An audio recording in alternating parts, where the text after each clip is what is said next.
Hey, all, welcome back to the Fire and Water Cooking Podcast. I'm Darren, and today we have a couple great guests. We have Chef Candace Conley and Natalia Bajik. They are from The Girl Can Cook Cooking Studio, and also they have a podcast called Not a Single Fork. I'll be right back with Candace and Natalia, and we'll talk about how they got started and what they do. I'll be right back. Smoking, grilling, getting hot and hotter, sous vide and chilling from fire and water.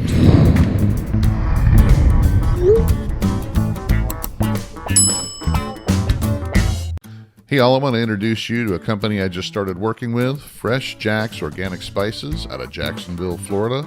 They're a small, family-run company that's fast-growing.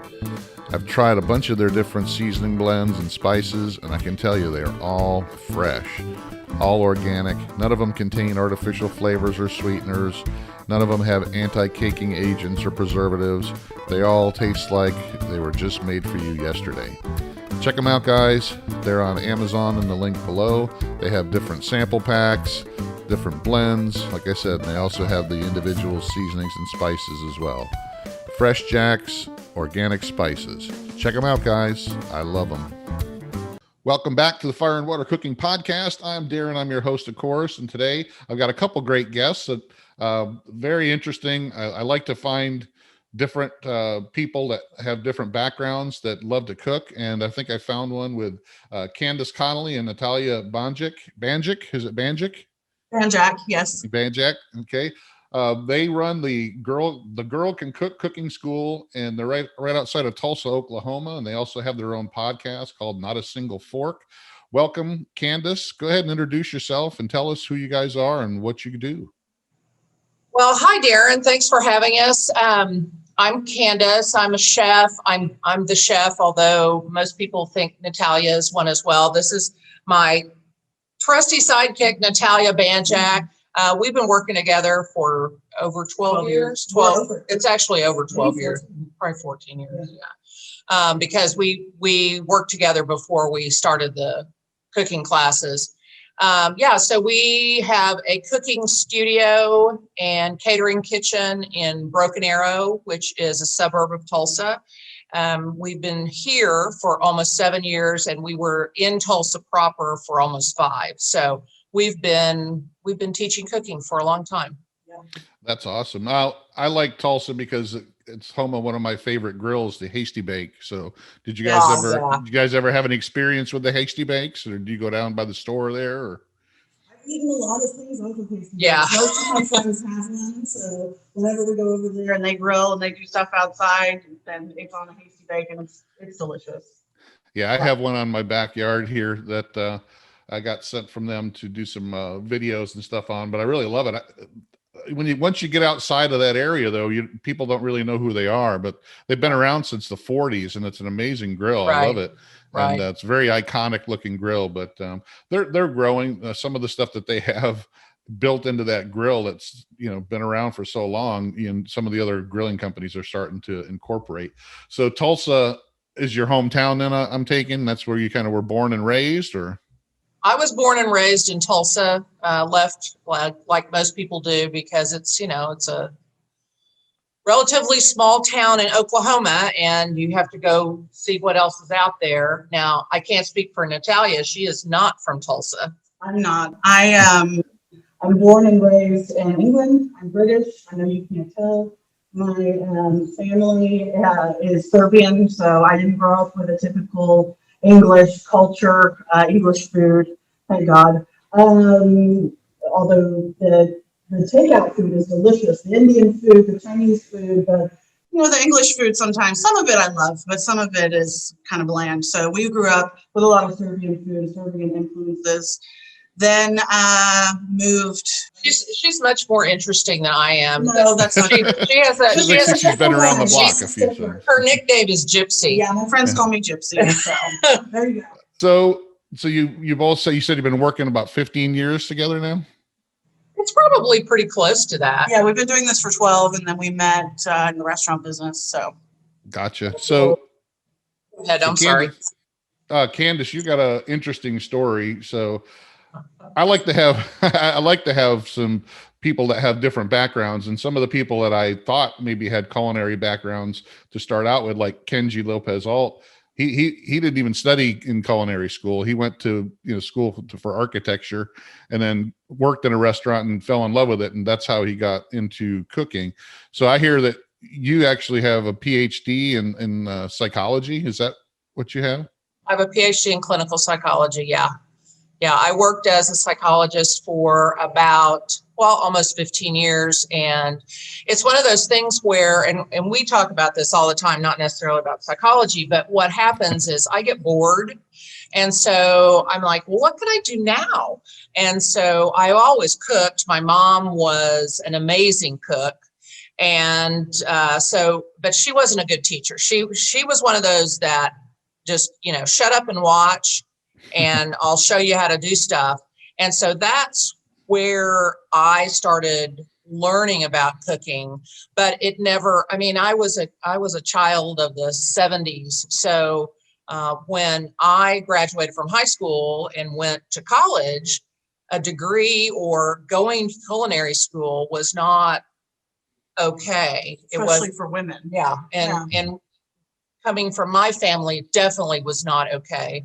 And so I jumped around a lot in majors. I was a radio reporter for several years. And what else did I do?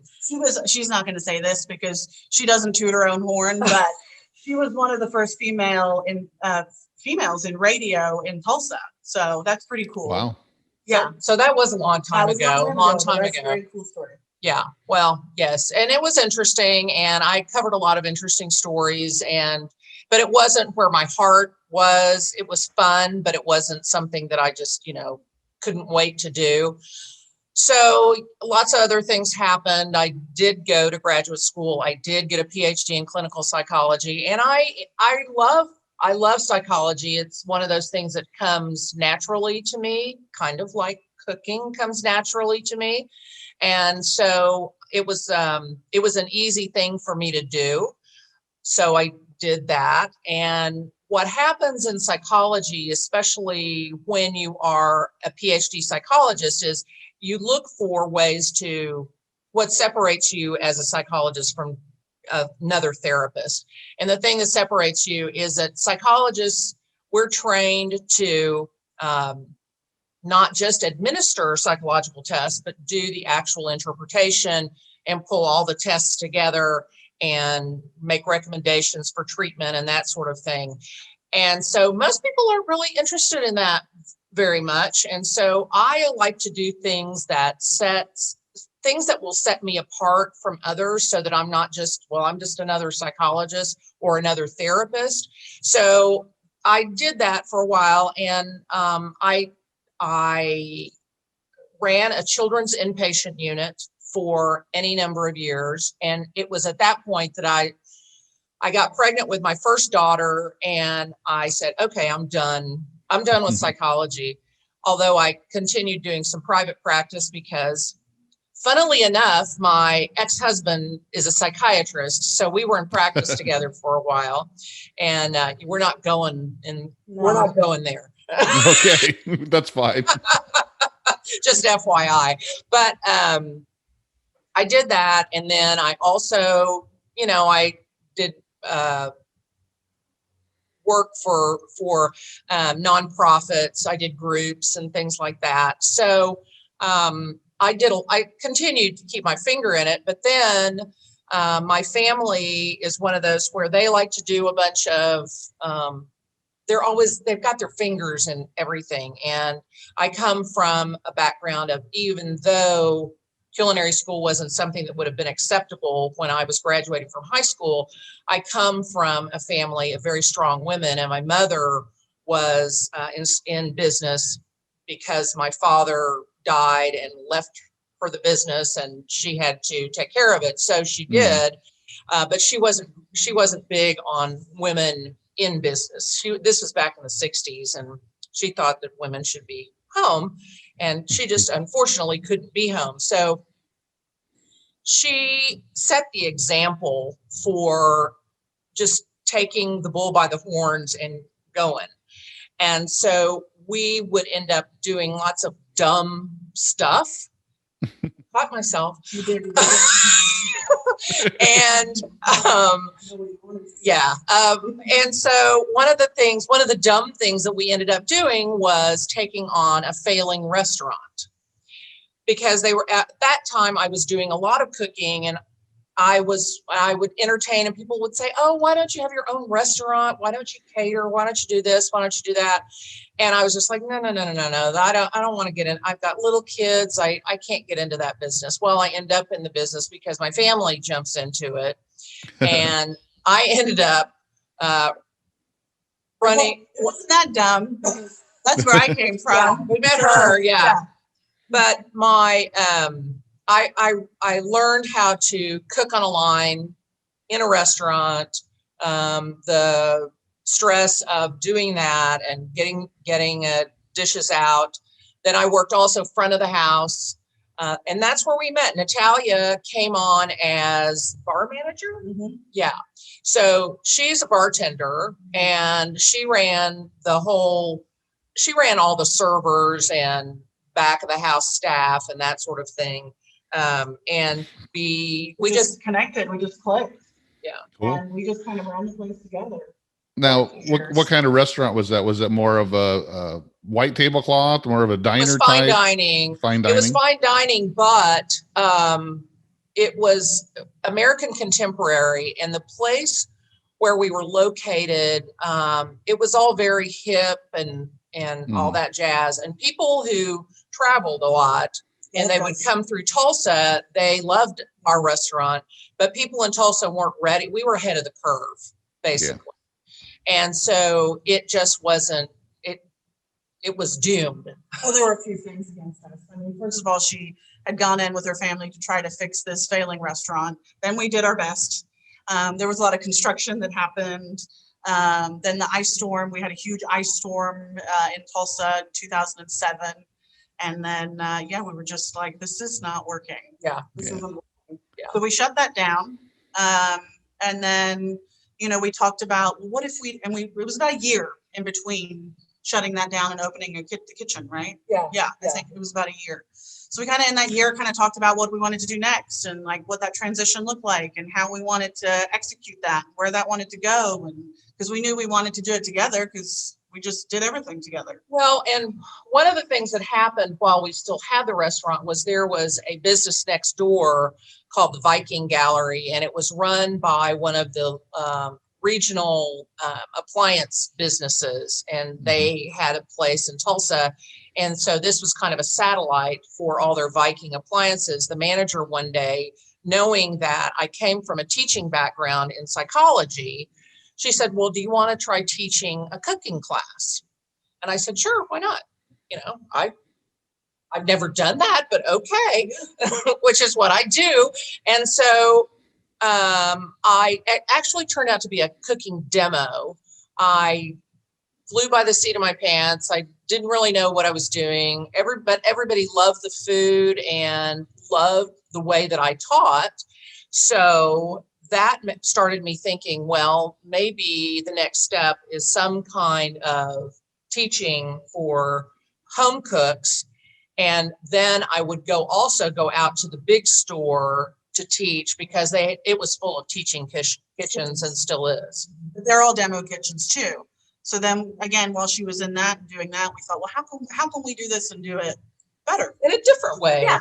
And because they're trying to sell their appliances, sure. They're not trying to, that's what they're trying to do. Yeah, exactly. So that's what Candace helped them do. They're not really trying to teach people. They're trying to teach people how to use their products. So they buy right, them. Exactly. Right. And you continued doing that for a while. You were I was a Thermador chef. I represented Thermador and ended up with a really great kitchen in my own home, actually, as a result of that. But so I think we stopped it. Well, of course, there was the pandemic, and then probably I would say we stopped doing it maybe a couple years ago.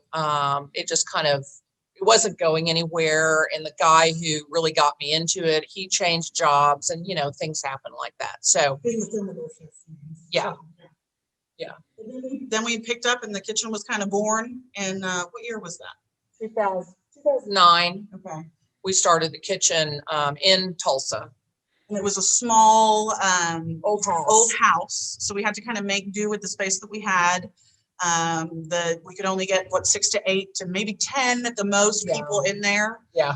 Old plumbing, old It was AC. cold. Oh God, it was cold in the winter and hot in the summer. And for some reason, people stuck with us in spite of all that. It took a long time. Now let's back up a little bit. Did you go to culinary school, or did you just strictly learn in the restaurants? No, I did not go to culinary school. I learned in the restaurant, and then I learned That's from the my best mom. place to learn. That's where I learned. I started when I was younger. I got good cooking genes.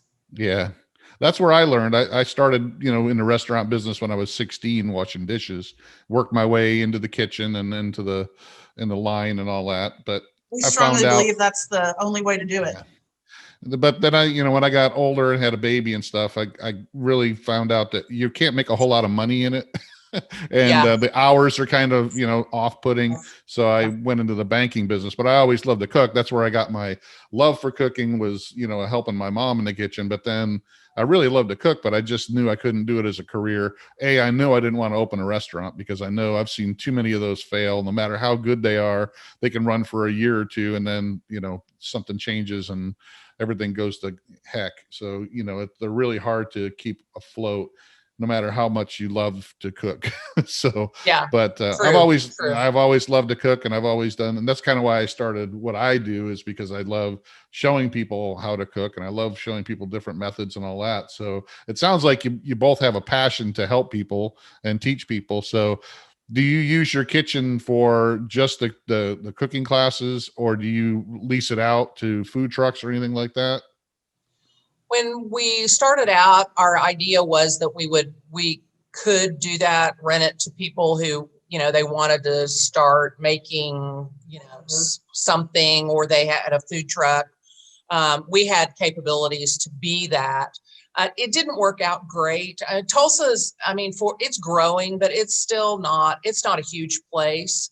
Right. And you can't really make any money doing that. So we pretty much just do our cooking classes now and cater. Now, when did you started your cooking classes for yourselves after the Thermidor and after the Viking thing? Well, after I worked at the Viking Gallery, we shut down the restaurant. We happened upon an old house in Tulsa, in Midtown Tulsa. We opened the cooking school then, and we limped along for about 3 years. 5 years. 5 years. Well, we had more than one person. Yeah, we did. But still, even after 5, we were like, we got to have more room. We got to be able to do more. Yeah. So Now, the building, I'm sorry, go ahead. How were they successful right off the bat? Was it a slow roll, or how many people did you have when you first started doing it? One. Hey, got to start with somewhere. One's a good number. So, we would do basically very personal 2-on-1 cooking Yes, we classes did. for a while. Yeah. Yeah, I still had a full-time job. I had a full-time job up until 2 years ago. So I'd work during the day and then I'd run over to the kitchen in the evening. Candace would be there, of course, and we'd do our one-person class. Yeah. We don't do that anymore. So you started with one. So now how many do you have on a regular basis on an average class? Before the pandemic shut us down, we would have up to 16 in a class. Yeah. 3 nights a week. And every night? Every night. Yeah. And then now do you have different skills that you teach them? You have like the basic skills, and then you go into specific cuisines and all of that, or how do you work your classes? We have a class calendar, and on the calendar we have a lot of different cuisines that we teach. So a lot of Italian, Mexican, Asian, Spanish, Mediterranean, and then there's a lot of steak and potatoes. Now, how do you work that? Do you sign up for just one class, or can you sign up for a series of classes? Can you sign up for like a month worth of classes? How do you work that? Well, frankly, they can sign up any way they want to, but all of our classes are standalone. User friendly, if you will, because out of those 16 people, we don't know if they all cook at home, or if this is their first time holding a knife, or if they know what an onion is, or Right. So I don't want to say it's basic on our classes, because it's not, but we're getting different skill levels every evening in every class. So we need all those people to feel comfortable and confident in what they're doing. So that's kind of how we base each class. Do you have regulars that come to one or two classes a month and just keep coming back? We do. Yes. Yeah. So typically we're scheduled Tuesday, Wednesday, Thursday. Our classes are 2 hours. They're from 6 to 8. Sometimes we have once a month, we have Friday classes. We have kids classes on Saturday. We don't teach those. We have a chef instructor that teaches those. She's much nicer than us, and more warm and fuzzy. Yes. And but we are often surprised at how many classes we go through, and we don't know anybody. And there's just all these new people all the time, and it's great. We love that. I mean, obviously, it's nice to see our familiar faces, but we're always shocked after 12 years of doing this that we still get full classes of 16 people. And we don't know anybody. Now, how do you do your marketing? Do you just word of mouth? Do you put it out there on Groupons, or how do you market? It's mainly word of mouth. We have Facebook. We have a website. We tried what was it? Oh, it was Living Social. We never did Groupon, but we tried Living Social. We've tried a lot of different things, but we've just found that word of mouth works best. I've been on, the local news programs doing cooking segments. You did that a lot. I did that a lot. And then, it's just really, we tried magazines, we tried radio, and it just ends up that we've spent a lot of money and there's no return. Hey, all, it's Darren, and I want to take a second to talk to you about the high-powered torches from Grill Blazer, the grill gun and sous vide gun. I was lucky enough to be a part of this project long before it was a Kickstarter, and I love them. If you're looking for something to sear your food within seconds, check out the sous vide gun. If you're looking for a torch to light your grill and have it up and cooking within 5 minutes, your lump or briquettes, check out the grill gun. It can also light outdoor fire pits and your fireplace within minutes. Check it out, guys, at the link below and get 10% off your order. Check out the grill gun and the sous vide gun by Grill Blazer. Yeah. So you touched on that. You did some local news shows. How was that when you first did one of those? Was it something you felt comfortable doing? Was it something you had to work yourself up for, or was it something natural to you to just kind of? Well, part of my my training when I was in college is I was in theater. So one of the things that I always wanted to do was be an actor, which of course my mom put the kibosh on that. So that was not happening, but I spent a lot of time doing it. And yeah, I'm pretty natural on camera and comfortable. And the people I've worked with for the most part, I can tell if they're generous on camera or if I have to do all the work. And so it's always been fun. Frankly, I don't do anything that isn't fun. And so if it's fun, I'm there. If it's not, we say no. So walking into that, so how did you get, I heard you were on a Food Network show called Cooks versus Cons. So how did you walk into that type of deal? They just gave you a email or give you a call one day, or? I pretty regularly apply for cooking shows. I like to do that. I have the dream of one day having my own show. And so any opportunity I have to do a cooking show, I do it. And to have the opportunity to do a national one was really exciting. I applied, and I understand the whole casting, producing process. And for whatever reason, on that particular show, they were looking for someone like me. And so once I submitted my application, then we went through a series of Skype interviews and telephone interviews. And then I was in Jersey City, New Jersey, in a warehouse, taping the show starting at 7 o'clock in the morning until after midnight. So it's pretty grueling, but it's exciting and fun and something different. Yeah. Now, what was the episode that you had? What was the cook? I know they have different kind of like Chopped, where they give you, the ingredients to kind of work with. So how did yours turn out? The first, let's see, the first segment, the first part of the segment, we had to cook what Jeffrey Zakarian told us to cook. So we had to cook with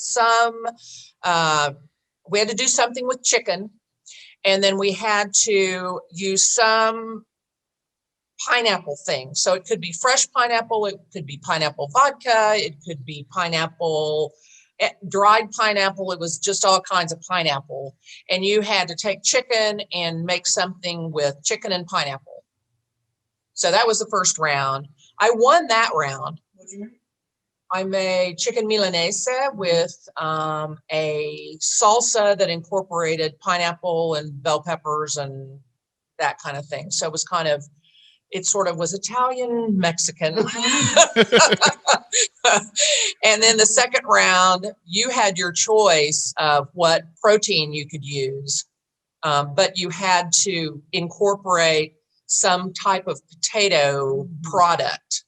So you couldn't use fresh potatoes. So you either had what they called, what do they call tater tots? They were potato croquettes. Yeah, mini potato croquettes. They were tater tots. Tater tots. Yeah, they had fancy name for tater tots. Yeah, they had potato flakes. They had vodka. Yeah. There were a couple other things, and so you had to do whatever you were going to do with your protein and incorporate some kind of potato.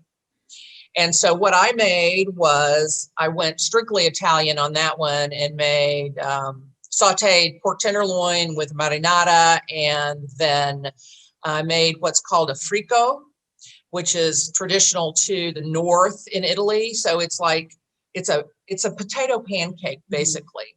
But it's a big thick, and it's potato and cheese, lots of cheese. Yes, very cheesy. Yeah. So I lost. What did you lose to? Was it something that you said, okay, I should not have lost. Okay. It was, that's what you stink. Yeah. He did something with salmon and potato flakes. And then I think the reason why they decided that he won was because he used two different kinds of the potato products. I think maybe he used the vodka and the flakes. And so anyway, I lost. Oh, well, but you had Water the under the experience. bridge. Yeah, exactly. It's fun. It was something different to do, and we can tell everybody she's done something different. Yeah. Exactly. It's an experience. I've had a couple people on my show that have been on those shows, and they say it's totally different experience. So now talking about that though, I noticed you don't have any kind of a YouTube presence or channel. I've seen you have some videos on YouTube where you're in them, especially some of the ones from the TV shows. Have you ever thought of doing your own YouTube channel where you're teaching cooking? Because I kind of have my own little channel doing that as well. We do. Well, I guess the short answer is yes, I have thought about it. The long answer is I can't keep up with all the social media as it is. There is a lot. Yeah. So I would love to have a YouTube channel, but it's not in the cards right now. Well, that's kind of the way I started. What I do is I started with a Facebook group to see if it was something I wanted to do. And I got that going and found a lot of interest, and I started doing some YouTube videos. So I kind of had that, and I kind of stick my hands in a little bit of everything, but I don't really 100% focus on anything. So I'll have, a little YouTube channel. I got some Instagram I put up, the Facebook groups. I got a couple different ones. I got the podcast that I do now. And and what I've found is, it's like, I'm sure you found, is it's hard to drag somebody from Facebook into YouTube or to follow your podcast. They all kind of stay in their own little areas. So, people that are on Facebook, I'll have a couple that might watch my YouTube videos, but most of them will stay over there in the Facebook. And then the ones on YouTube will stay over on YouTube. They don't kind of cross pollinate somehow. So it's kind of weird how it works. Like Instagram, I'll have, 400 followers on Instagram, but I got 50,000 followers on Facebook, which how does that happen? Exactly. And the podcast, let's talk about your podcast. When did you start that, and why did you start that? I think, has it been 2 years? I think it'll be 2 years this year. Yeah, it was in June. And we started just kind of talking about it and just kind of playing around with the idea of it. We met with her and we said, do you think this is you? And if so, how do you do it? Give us more information. Mm-hmm. And we just kind of did, and then we just did it. Yeah, just got a microphone and The first time in Candace's bedroom by her bed, we Huddled up together and spoke into one little baby microphone like this. And did that for a while. It's something fun and different for us to do. Like you said, you like to have your hands in different things and do different things. We do too. We've been doing cooking classes for so long. We love them. We still love them very much. But sometimes you just want to do something different, and it's just a different avenue for us too. And we can just especially her.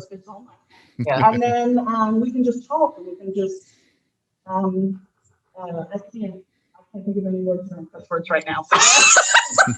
And that's kind of the way I started mine. I started mine more because I want to talk to people and pick their brains and, ask them questions and explore how people started. Like, when I first started mine, I started asking people to be on. I was shocked that people did not even knowing who I was, or, just starting a podcast, that are agreeing to come on my podcast. I had people like Meathead Goldwyn from Amazing Ribs, and, Steven Reichlin, people that have been around for a while that are big in their industries, go, yeah, sure, I'll come on. And it's like, you don't even know who I am.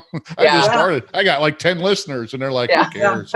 But, people, they're promoting themselves, and they're, they started small too. So, but I found I really like talking to people like that to find out where they started, how they started, especially people like Kenji, so people can understand. You don't have to be some specially trained, French chef that has to study in Paris to be a world-renowned chef. You could, work part-time in a restaurant, fall in love with cooking, and then throw your passion into it and write the food lab, Yeah, so, I'm a big fan of Kenji. I love his stuff. Well, and even like our podcast relates to our cooking classes. And our cooking classes, we want people, we're trying to teach, we're not trying to show them what Candace can do, like, woo, look what Candace can do. We're trying to teach people to help them cook more at home, feel more comfortable at home. Our podcast is the same thing. It's just a little looser, but it's for those people that want to learn how to cook at home, take the intimidation out of it. Know that we're real people too, and we screw up and things get caught on fire, and stuff happens, and it's okay. Keep going. Like, if you want to keep going, keep going. Yeah, I think that's kind of why I did it, because I can bring these people down that people like I did. I'd look up to them and go, wow, I can't believe Steven Reichlin's on here, but he's just a regular guy, just like me and you. He started doing it the same way I did. He just found a passion, loved it, and started sharing it with people. So, so me being able to bring those people down, and some people can understand, wow, this guy's just a regular guy. He's not, wasn't, somebody that was born to be a world-class chef, So the podcast is fun. The podcast is fun. I'm sure you have a good time on yours too. Oh yeah. Yeah. And part of what we say in our mission, and then it's kind of a mantra, is that we want real people cooking real food. And so in our podcast, we just, capitalize on that, and we introduce you to real people, and that, anybody can do what they do. What's in the future for you guys? Are you can just grow your cooking classes? Do you see yourselves doing more of those? What do you see you guys doing in the future? We have, for better or for worse, created kind of a monster in our cooking studio, because we have a particular style that we have for teaching class, and it's kind of a dog and pony show. And we frankly haven't been able to find anyone who can, to live up to our expectations for our cooking classes. We thought about like franchising, and we thought about, growing outwards in that way. Right. And that's so struggle. So it's a big struggle. It's a big struggle. It's a big struggle. And it took us, like 3 or 4 years to find a kids instructor. And we finally have a gal who just does an amazing job. She talk about the repeat customers. She has a lot of those. So we probably are as big as we can get with our cooking school. I'm guessing. Well, there's something else we've added that we added again during the pandemic, but we're continuing, which is new for us, is we're doing a Facebook Live cook along once a month from Candace's kitchen at her house. So people can just tune in on Facebook Live. They can go shopping. They have a list of everything they need to get beforehand. And again, before it was so they didn't have to, leave their house and come to class. And now it's just, some people just don't want to go and do stuff, and that's fine. And it's a convenience factor, and you can be, naked. You can be in your pajamas. We can't see you. Yeah, you we cook don't along care. with us and ask questions live with us. And you don't have to cook. You can just watch and ask questions and drink, because that's what a lot of people do. So, so we do those once a month.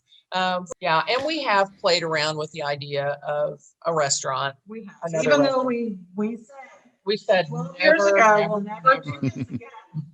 It's so hard. I mean, that anybody that's been in that world knows it's not a cakewalk. It's not glamorous. It's not all this other stuff that you see on TV. It's real work, and it's hard to find people that want to really work.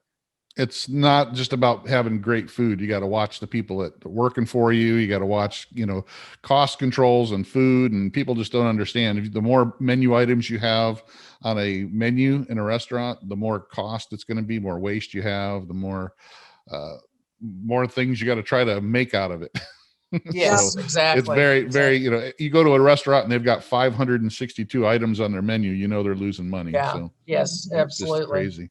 Yeah. So I do a lot of cooking with barbecue and sous vide and mixing them together. Do you guys ever use sous vide at all in your cooking classes, or do you teach any barbecue or grilling classes at all, or is it strictly traditional type, Italian or we teach a lot of grilling, hopefully, because we have a lot of people. Well, I mean, Oklahoma is kind of the land of meat and potatoes, and we do a lot of steak classes, and I'm always surprised by the number of people who, in spite of grilling at home and thinking that they're really good at it, they know so little about how to really do it so their food tastes delicious.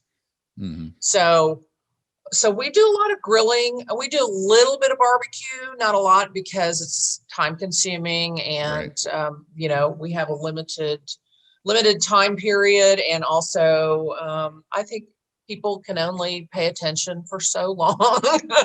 And because some of our I don't know what they are, clientele are just out for a fun night out. Like they just want to come and hang out and have a few drinks, and maybe they'll learn something, maybe they won't. They're just out to do something fun. So we've got to kind of hone in on that too. But the sous vide we don't do, because everybody has their own individual station, and it's all hands-on in our classes. So that would be a and that can be time consuming as well. I know I have friends of mine that teach sous vide classes, and a lot of stuff has to be prepared ahead of time. Oh, you'd have to. You would have to. You don't have 4 hours for, to wait for a chicken to get done and cooking in the sous vide. So we have 2 hours from start to finish. Yeah. And we have a hard enough time when they're waiting for things to saute that they don't start messing around with everything on their tabletop. So or so that would be trying to reduce a sauce. It doesn't just take 5 minutes to reduce a sauce. All right. No, and they want it to take 1 minute. This isn't a TV show where you can cut to a commercial and come back and my sauce is ready. Here's one we prepared earlier. Let's take it out of the oven. Here it is. Exactly. Well, I want to thank you guys for being on. It's been fun, and hopefully you guys will continue to grow, and hopefully this pandemic goes away, since everybody's getting vaccinated now, you can get back to getting full classes. Are you back to doing full classes now, or are you still kind of limiting the number? we're slowly moving in that direction. So little by little, we're getting there. We've increased our date nights a little bit, and then we look at the classes and see if because we have a limit, we have 8 tables, and we can't put strangers together like we used to. So we have to really watch that kind of thing. So we're slowly but surely increasing back up to where we were, but we're not in a rush to do it. Things are working well now. So we'll get there. We'll get there. Great. Well, I appreciate you guys being on, and I'll make sure that everybody has your links to your website and everything in the description below. But it is the name of your website is thegirlcancookschool.com. So if you want to find out anything about Candace and Natalia, you can find it there. And you can also, the podcast is called Not a Single Fork, and you can find that in any podcast, Apple Podcasts, Google, Spotify, all those places. And I'll put a link to that in the description as well. But I want to thank you guys for being on. Anything else you want to talk about before we go? I think we're pretty well covered it. Yeah, I think. Yeah. All right. Well, I appreciate you being on. Thanks for being on. And I hope you guys have a great rest of your day. Thanks a lot, Darren. We appreciate it. I appreciate it. Well, thanks for joining us, guys. I hope you enjoyed that. Check out thegirlcancookschool.com to find out more about the cooking classes. And you can also check out Not a Single Fork podcast anywhere you find podcasts. Thanks for joining us. Make sure you like, subscribe, share, follow us on Facebook, Instagram. Make sure you join us again on the next Fire and Water Cooking podcast. I'll see you on the next one.